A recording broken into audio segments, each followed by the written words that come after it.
It's very easy to see that everything is happening spontaneously, that even your thinkingness is happening all of its own.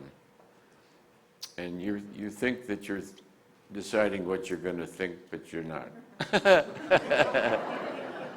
So you get detached from your own thinkingness, the same as the world. You see the world around you is moving without your help, right? All these people are managing to survive without you helping them to be here and move and talk. And so what you do is you get detached and you begin to become the witness.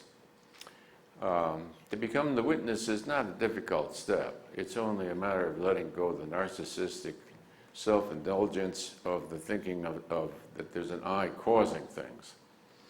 Nothing is causing anything. There are no causes in the world. There's only consequences. And so what you do is you let go of identifying with the linear, and you realize that your reality is nonlinear.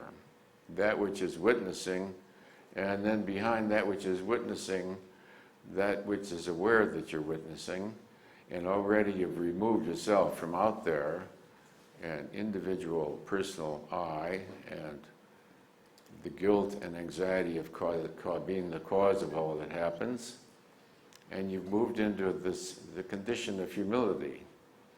With profound humility, you will see that you're not the cause of anything, which is welcome news, because that means you're also not guilty of anything. If something happens, you say, I don't know, the mind did it. The mind did it. That's what, I can't help it, the mind did it, so.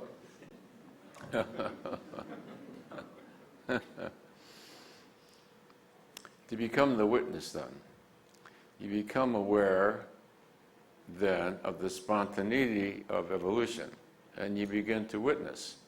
All phenomena are the evolution of creation.